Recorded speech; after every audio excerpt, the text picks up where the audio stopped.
Bonjour à tous. C'est très difficile de parler un peu de soi, car cette association, c'est une partie de mon enfance et une grande partie de ma vie. Astérix est tombé dans la potion magique et moi dans le bénévolat, depuis l'enfance. On m'a éduqué en mettant en valeur deux choses essentielles. Respecter son entourage et aider son prochain. J'ai grandi en pensant au bien-être d'autrui, jusqu'à parfois s'oublier soi-même. J'y ai laissé des plumes, mais c'est très bien comme ça, car ça m'a permis de grandir, de m'améliorer dans certains domaines et de prendre conscience de ce que c'était la réalité de la vie, la réalité de la rue. On dit toujours, les chiens ne font pas des chats. Entre une mère qui tendait la main à tout le monde et un père qui donnait sa chemise presque à tout le monde, j'avais de grandes chances de continuer sur le même chemin. Mais la question est-ce que j'ai vraiment envie de continuer sur la même lancée? Car au final, ces aventures n'étaient pas régulières. Donc, il n'y a aucune raison que je m'y attache. Mais quand, avant même de découvrir ce genre d'attitude de la part de mes parents et de partager certaines aventures avec eux, je disais à mes parents à l'âge de 5-6 ans, plus tard, j'ouvrirai un hôpital gratuit pour les pauvres. Moi, le premier, ça me laisse un peu perplexe quand j'y repense. Et mes parents avec, vu mon âge. Ça donne une idée sur une voie qui peut-être serait déjà bien tracée. Les années passèrent, mes attitudes n'ont pas changé, altruiste au plus profond de moi. Je présentais avec mes petits moyens un petit quelque chose à une personne dans la rue. C'était devenu du quotidien. C'était des moments magiques où tout s'arrêtait et en même temps un grand bol d'oxygène me prenait dans tout le corps, avec plein de sensations fortes à me mettre à la place de cette personne en période d'hiver, à me poser des questions. Est-ce qu'elle a froid? À essayer de me mettre à sa place pour voir quels sont ses besoins. Juste à l'idée d'intervertir les rôles, ça me donnait la chair de poule. Je revenais chez moi, triste, mais le cœur rempli, avec de beaux échanges, un sourire, un merci. Et ça n'a pas de prix. Plusieurs émotions m'envahissaient. La colère, à me sentir démuni face à cette situation, incapable de changer les choses. De la tristesse, à l'idée de voir que ces personnes sont toujours dans la rue, et un petit peu de joie face à ces petits moments d'échange, et qui rapportent beaucoup de réconfort. La vie suit son cours, les jours passent, les semaines passent, les idées mûrissent par rapport à ce projet lointain d'ouvrir un hôpital pour les pauvres. Je vous rassure, ce n'était pas l'idée d'ouvrir un hôpital avec mon petit salaire à mi-temps de 400 € par mois. Je finalisais en ce temps-là une formation dans le bien-être, à mes temps de libre. J'avais quelques achats accumulés. Je faisais quelques achats accumulés depuis quelques mois, des livres à colorier, des feutres, des petits cadeaux, achats de lecteurs DVD, avec des DVD de dessins animés, de documentaires très intéressants pour les enfants, car une idée me trottait dans la tête. Il y a une quinzaine d'années, j'ai eu la formidable idée de présenter mon projet à l'hôpital des enfants, à Purpan, à Toulouse, avec l'aide de 2 autres personnes ayant fait la même formation que moi. Le but était de partager des moments avec les enfants, leur passant des DVD, à leur offrir des goûters lors de leur sortie avec le personnel médical et plein d'autres choses. Mais la proposition principale était de demander à la direction une petite salle afin de proposer au personnel médical des massages, des soins, du bien-être, tel qu'un soin du dos, un massage crânien, une réflexologie plantaire, palmaire. En contrepartie, ils mettaient dans une tirelire le montant qu'ils voulaient. Et la récolte nous permettait de financer certains petits besoins pour les enfants. Le dossier était fait. L'attente a été longue, très longue. Il a fallu insister pour avoir une réponse au bout de 8 mois. Ouais, 8 mois. Qui au final n'a pas abouti à quelque chose de concluant. Je vous laisse imaginer ma déception, ma tristesse, cette impression où tout s'écroule autour de vous. Des moments où on se sent inutile. 2 phrases qui me revenaient régulièrement. Je suis tombé dans un monde qui ne m'appartient pas, où j'ai l'impression de ramer à contre-courant. Ces deux phrases, je me les suis posées pas mal de fois. Un côté de moi qui me disait « tu sers à rien, tu ne vas pas changer le monde ». Et un autre côté de moi qui me disait « je sais que je ne vais pas pouvoir changer le monde, mais je veux juste rajouter ma brique à l'édifice ». Et là, une phrase de mes parents me revenait dans ce genre de situation. « Tariq, si tu tombes, relève-toi, et vite, car on se construit grâce à ces contraintes. Et ce qui ne tue pas nous rend plus forts. Alors bouge-toi et avance. » Les mois ont passé, j'ai grandi, mûri, toujours avec des projets plein la tête, mais malheureusement, avec toujours pas grand-chose dans les poches. Et à ce moment-là, je me rappelle d'une phrase de ma mère qui me disait « Mais mon fils, si tu es généreux comme cela, tu ne seras jamais riche, et bien sûr, je ne pourrai jamais ouvrir mon hôpital pour les pauvres. » Même si on le sait très bien, la vraie richesse vient de l'intérieur, et non dans le paraître. Et c'est à ce moment-là que je me posais une question qui allait bouleverser mon quotidien. En me posant la question à moi-même, « Mais Tariq, on ne veut pas te donner ta chance. On ne veut pas travailler avec toi.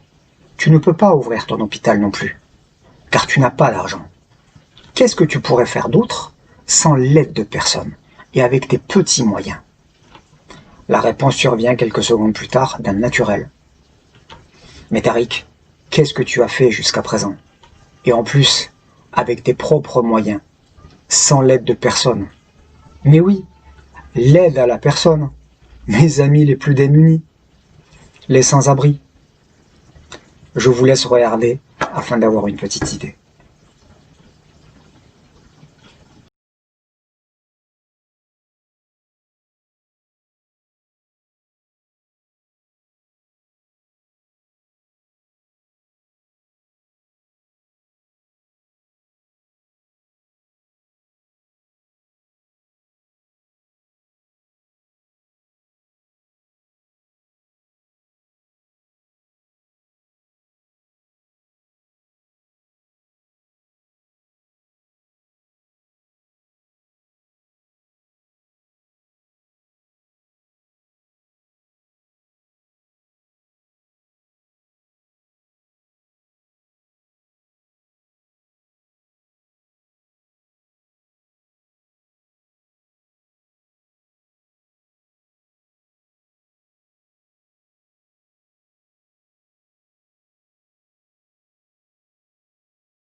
Pour vous dire que dès ce moment-là, j'ai été rempli de joie et de force en me disant plus personne ne pouvait m'arrêter dans mon élan.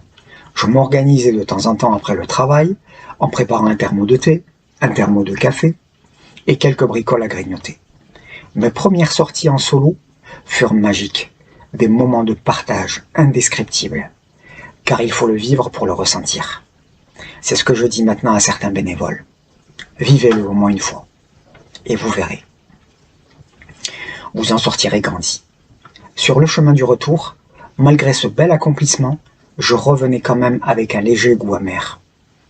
Une certaine insatisfaction, de tâches non finies, car la plupart du temps, quand je donnais la dernière portion et le dernier verre qu'il me restait, en levant la tête, une personne un peu plus loin était dans l'attente d'une main charitable. Et je n'avais plus rien pour elle. Et sur le chemin du retour, je repensais à cette personne. Une certaine tristesse. Et penser m'envahissait tellement que cet élan de reviens-y prenait le dessus. Arrivé chez moi, je remplissais mon thermo, reprenais une petite portion alimentaire de plus et je repartais à la rencontre de cette personne. Il m'arrivait parfois de repartir une deuxième fois à la rencontre d'une personne qui n'avait pu profiter la première fois de cette main tendue et à mon grand désespoir, la personne était partie.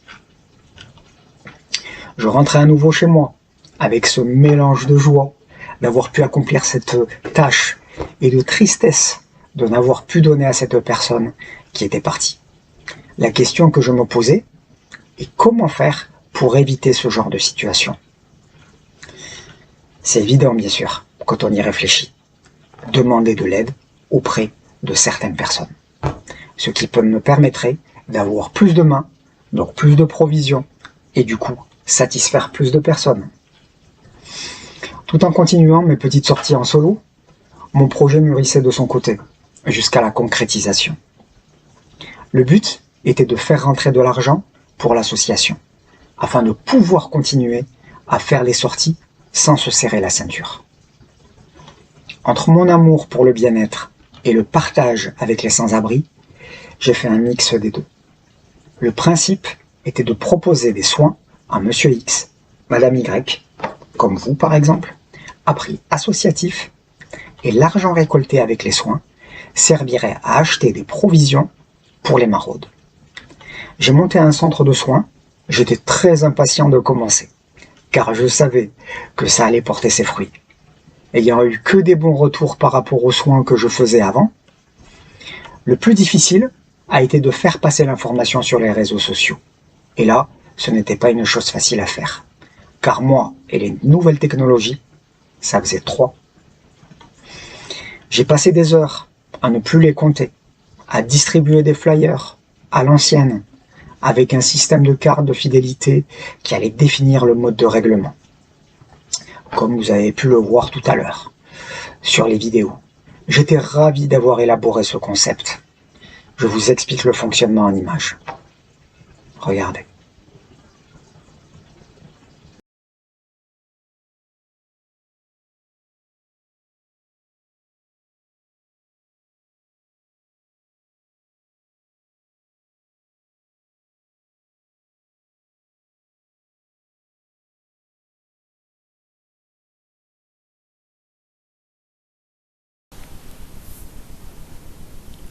Voici donc cette image qui détermine les différentes étapes du concept OCDM. Il y a 2 possibilités de règlement, définies grâce au symbole sur la carte de fidélité. Règlement direct ou en ramenant des produits alimentaires ou d'hygiène. En échange du règlement ou de son panier d'achat, la personne a son soin. Et cet argent sert en majorité à l'achat des produits de première nécessité pour les maraudes. La personne qui vient pour la première fois, ne sachant pas comment se déroule le procédé, a une explication détaillée. On lui propose l'adhésion à l'association avec la carte de fidélité. On mentionne le nom, prénom de la personne au recto et au verso, vous avez les 2 moyens de règlement. Vous avez des ronds avec des symboles euros qui déterminent un moyen de règlement direct, en espèces, par chèque ou carte bancaire, et des ronds avec un symbole panier qui donne l'information à l'adhérent que son soin sera réglé avec des denrées alimentaires et ou produits d'hygiène. De plus, comme on le voit sur la carte, le 13e soin est offert. Exemple, supposons que la personne vient pour la 3e fois. Le symbole mentionne bien un panier. Si la personne est une habituée, en général elle nous appelle, afin de savoir quels sont nos besoins. En se basant également sur le tableau, elle choisit sa prestation, par exemple, une séance écoute et conseil. Dans ce cas-là, elle regarde la colonne correspondant au nombre de points.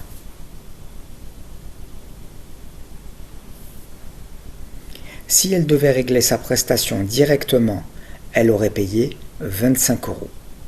Mais comme il s'agit d'un panier, elle va regarder sur la colonne des points et remarque qu'il lui faut accumuler 45 points afin de bénéficier de sa séance.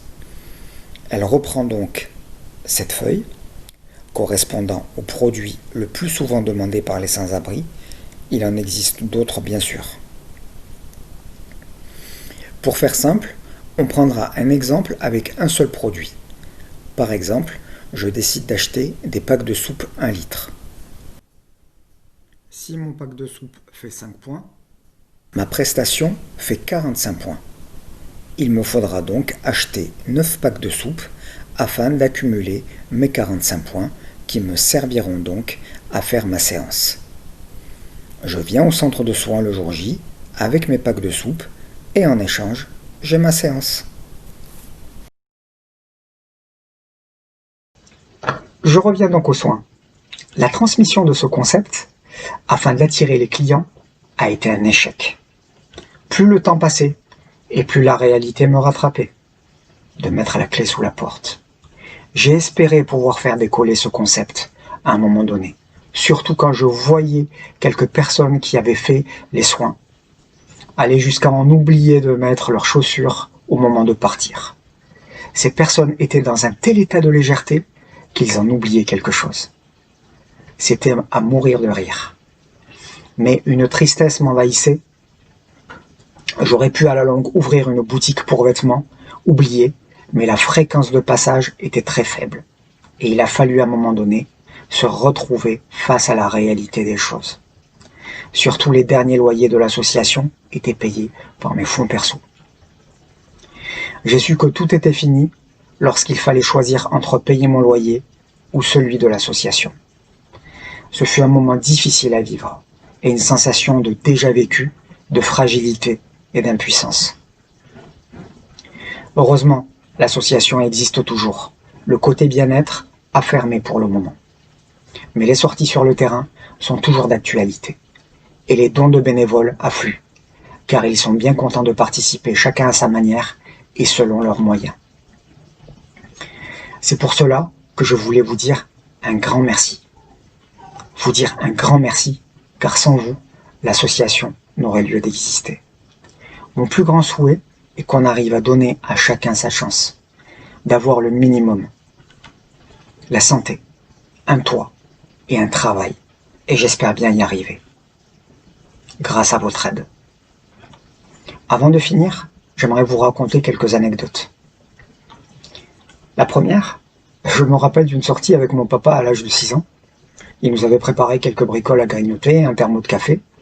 On y a rajouté la demi-baguette. Cette demi-baguette de la veille. C'était de belles découvertes. Il arriva le moment fatidique où il ne restait que la demi-baguette dans le sac.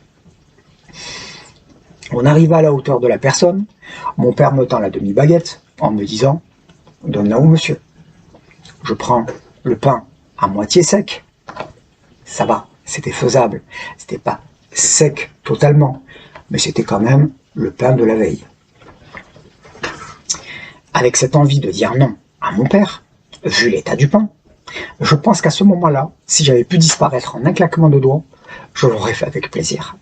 La honte m'envahissait, car bien sûr, je n'avais pas la pratique et l'expérience de mon papa, qui a tant donné toute sa vie.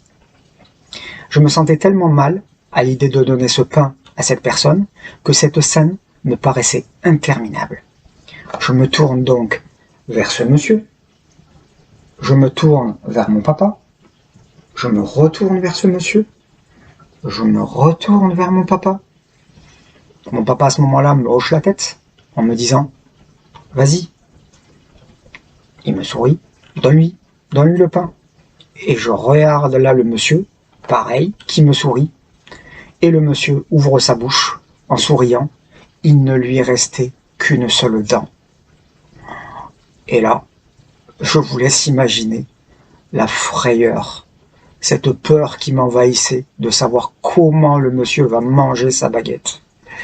Je regarde mon père, catastrophé, et je regarde le monsieur, et là je me dis, vous savez, comme les dessins animés où il y a deux flèches, vous savez pas où aller, s'il faut aller à gauche ou à droite, ou creuser un trou et se mettre dedans. Et là je me dis au fond de moi, mon Dieu, comment il va faire pour manger ce pain? Et là je crois que ce monsieur a lu le désespoir sur mon visage. Et là il me dit, ce n'est pas grave mon fils, je le tremperai dans de l'eau et je le mangerai. Et là subitement, la pression disparaissait instantanément. Voilà, c'est juste pour vous dire, c'est quelque chose qui m'a marqué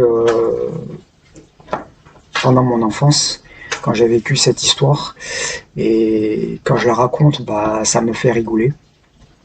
Mais c'était un moment magique. Un moment magique rempli de joie et de plein d'autres choses. Une autre histoire de quand j'étais jeune, de cette fois-ci c'est avec un pull rose avec des rayures jaunes. Je m'en rappelle comme aujourd'hui. Un pull pour femme que je n'aurais jamais donné à un homme. C'était le dernier linge qui nous restait. Je dis au monsieur, vous le voulez? Parce que bien sûr, hein, un pull jaune, ah, c'est à rayures, bon, bah, je l'aurais jamais donné. Bon, bien sûr, on le laisse tout au fond, et à un moment donné, bah, il faut bien qu'il ressorte. Et il ne nous reste plus rien d'autre. Donc, ce pull rose, fameux pull rose avec des rayures jaunes, j'ai dit au monsieur, vous le voulez? En étant sûr qu'il ne le prendrait pas. Et il me dit, bien sûr que je le prends. Il me tiendra chaud cette nuit. Voilà. Juste pour vous dire que quand on a froid, quand on a faim, ben, on prend la main tendue. Et c'est le bienvenu. Une autre histoire, beaucoup plus récente, nous sommes en groupe, pas loin de la gare Matabiau, à Toulouse. Un jeune homme, la trentaine, tourne autour des poubelles, sans chaussures, les chaussettes trouées, portant des vêtements usés, dans un état second. Il ne s'en rend même pas compte qu'il est en train de marcher sur du verre cassé. On arrive à dialoguer, on lui donne une soupe bien chaude, quelque chose à manger, et on l'habille de la tête aux pieds. Un changement radical. Joli pull, un beau pantalon, de belles baskets. La personne méconnaissable. La semaine suivante, je me retrouve avec d'autres bénévoles, sauf 2 d'entre eux, sur les 9, étaient présents la semaine d'avant. Et par chance, on retrouve ce même monsieur. On était content de le revoir. On s'arrête pour avoir de ses nouvelles et on lui donne de quoi boire et manger et d'autres produits vestimentaires et d'hygiène. Stupéfaction de la part d'une des bénévoles qui me dit d'un ton assez bas, « Tariq, je ne comprends pas pourquoi on donne à ce monsieur. Il n'a besoin de rien, il est bien habillé. » Et là, bien sûr, je prends conscience du proverbe « L'habit ne fait pas le moine ». Et j'explique aux bénévoles la situation et du pourquoi nous aidons ce monsieur. Et là, la situation devint plus claire pour tout le monde. Allez, une dernière. Pour la route. Un futur bénévole me dit un jour, par téléphone, « Je suis de près sur les réseaux sociaux ce que tu fais. » Et cela fait 2 ou 3 fois que je me rétracte. Et j'ai honte de te le dire. Je suis demandeur d'emploi et je n'aime pas venir les mains vides. Je vais reprendre un boulot d'ici peu. J'avais que 2 boîtes de conserve à ramener à ta sortie. Et du coup, je ne suis jamais venu. Alors je lui ai dit, il n'y a aucune obligation de ramener quelque chose. L'association s'occupe de tout. Tes 2 mains suffiront, car elles serviront à prendre 2 sacs de plus. Donc de faire une longue tournée. Et imagine que 50 personnes me disent la même chose que toi. Ce serait 2 boîtes de conserve fois 50, soit 100 boîtes non distribuées. Et il me dit, ah oui, voir les choses de cette manière, ça change la donne. Je vous rappelle, vous pouvez aider notre association sur Teaming au CDM pour seulement 1 € par mois. Oui, 1 € par mois. Vous avez bien entendu. Votre aide est précieuse. Merci de nous soutenir. Et pour finir, je lui rappelle la devise de l'association. Vaut mieux une goutte de pratique qu'un océan de théorie. Merci de m'avoir écouté. Merci de vos soutiens et au plaisir de vous retrouver pour d'autres vidéos tout aussi intéressantes. Je vous embrasse. Bye bye les amis. Au revoir.